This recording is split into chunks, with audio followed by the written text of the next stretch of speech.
मामले में ममता बनर्जी को सुप्रीम कोर्ट से लगा बड़ा झटका। सुप्रीम कोर्ट ने खारिज की बंगाल सरकार की पुनर्विचार याचिका। शिक्षक भर्ती घोटाले में 25,753 नियुक्तियां रद्द।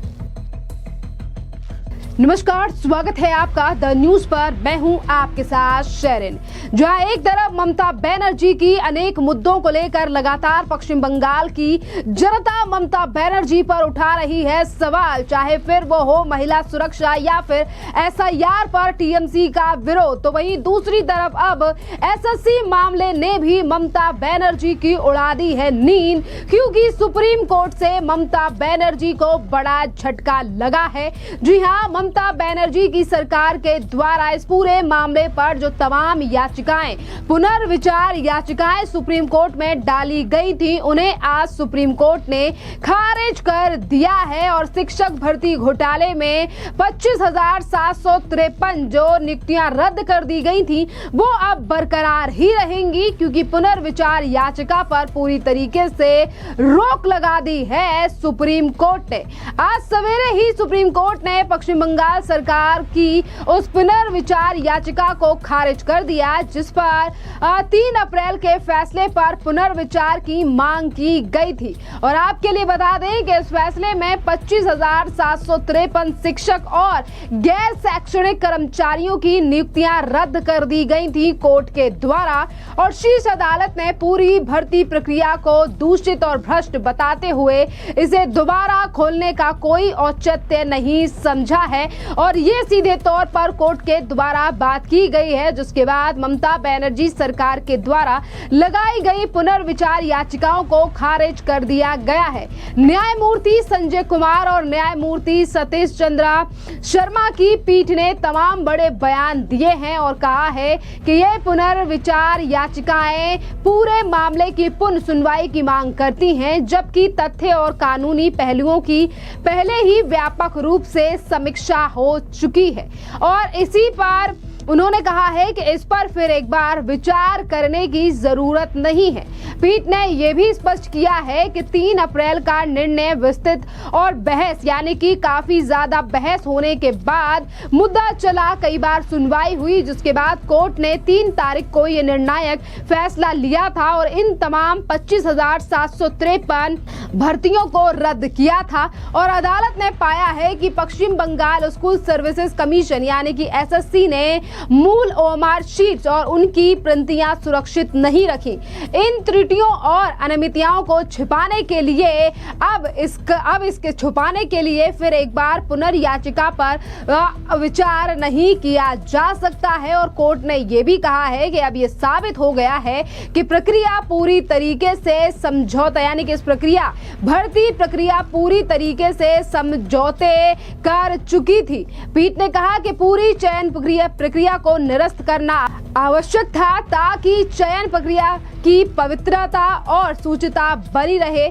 और ये किसी भी प्रकार की खामियों से मुक्त होनी चाहिए, क्योंकि जिन जिम्मेदार लोगों को और जिन लोगों को नौकरियां मिलनी चाहिए उन्हें ही नौकरी मिलनी चाहिए।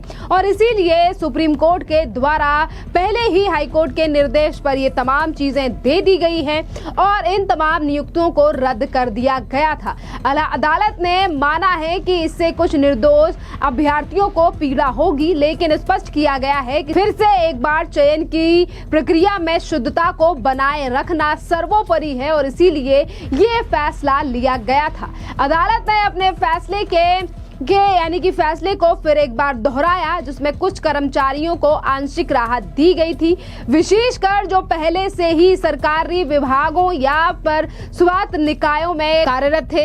हालांकि उनकी नियुक्तियां रद्द कर दी गई, लेकिन उन्हें 3 महीने के भीतर अपने पुराने कार्यस्थल पर लौटने का अवसर भी कोर्ट के द्वारा दिया गया। और आपके लिए बता दें कि ये विवाद साल 2016 की भर्ती से जुड़ा हुआ है, जब पश्चिम बंगाल पश्चिम बंगाल सरकार ने एसएससी के पदों के लिए 24,640 पदों के लिए लगभग 23 लाख आवेदन दिए थे और लेकिन ओएमआर शीट में छेड़छाड़ की और रैंक जंपिंग जैसी गड़बड़ियों के कारण नियुक्तियों की संख्या बढ़कर 25,753 हो गई थी। और आपके लिए बता दें कि पिछले ही दिनों कलकत्ता हाई कोर्ट ने अप्रैल 2024 में इन नियुक्तियों को रद्द करते हुए बड़े पैमाने पर धोखाधड़ी की तरफ इशारा किया और दोषी अभ्यर्थियों से वेतन की वसूली का आदेश भी दिया था। सुप्रीम कोर्ट ने इस आदेश को पहले ही बरकरार रखा था और मंगलवार का निर्णय पूरी तरीके से राज्य सरकार के लिए फिर एक बार बड़ा झटका है और सुप्रीम कोर्ट की तरफ से इस पूरे फैसले पर अंतिम मोहर है। और वहीं आपके लिए बता दें कि पिछले दिनों भी एसएससी मामले को लेकर ये कहा गया था कि दागी उम्मीदवारों को नई स्कूल की नौकरियों में भर्ती हिस्सा लेने पर रोक लगा दी जाएगी और ये बात हाई कोर्ट के द्वारा की गई थी कि जिन लोगों ने धोखाधड़ी के चलते 2016 में नौकरियां ली थी, पैसा भरा था, उन लोगों को अब नई नौकरियां उन लोगों को नहीं दी जाएंगी। देखिए, तमाम लोग जो भ्रष्टाचार में शामिल थे और जिन्होंने पैसा दिया और जिन्होंने किसी का हक खाया, आज उनके ऊपर कोर्ट की तरफ से ये बड़ी मार पड़ रही है। और इसी बीच ममता बनर्जी सरकार की लगातार मुश्किलें इसीलिए भी खड़ी हो रही हैं क्योंकि आर्जिकल कॉलेज में एक डॉक्टर महिला के साथ रेप और तमाम तरीके की चीजें जो आज पश्चिम बंगाल में हो रही हैं, इस पर भी लगातार पश्चिम बंगाल में ममता बनर्जी के खिलाफ सवाल उठ रहे हैं। लोग आज भी सड़कों पर निकलकर ममता बनर्जी से महिला सुरक्षा और तमाम मुद्दों को लेकर सवाल कर रहे हैं और आने वाले 2026 के विधानसभा चुनाव में किस तरीके से ये जनता फिर एक बार ममता बनर्जी के ऊपर भरोसा करेगी। और इन्हीं तमाम मुद्दों को लेकर आज भारतीय जनता पार्टी भी ममता बनर्जी के ऊपर हमलावर है और इसी बीच शुभेंदु अधिकारी ने भी ममता बनर्जी पर बड़ा हमला बोला है अनेकों मुद्दों को लेकर। सुनिए क्या कुछ कह रहे हैं शुभेंदु अधिकारी। तो देखा, ये सीधा 5,000 रुपया लोग कमाई नहीं करता। 30,000 से लेकर 1 लाख, 1.5 लाख, 2 लाख तक तो उसका कमाई है, एक नंबर। दूसरा नंबर, ये आप मान के चलिए, ये जो भत्ता चालू किया है अप्रैल तक करेगा, चुनाव तक। ये वोट भत्ता है, हम लोग को बोलने का जरूरत नहीं है। सब पूरा आप देख लीजिए, तमिलनाडु से, राजस्थान से सब जो परिযায়ী श्रमिक जो माइग्रेंट लेबर है वो वहां से वीडियो में बोल रहा है, जहां हम लोग इसकी चक्कर में नहीं पड़ूंगा। हम लोग अच्छा है, सही सलामत है, बहुत खुशहाली का साथ है। हम लोग बंगाल में नहीं जाऊंगा। और वो 5,000 रुपया वो दे रहा है चुनाव के लिए।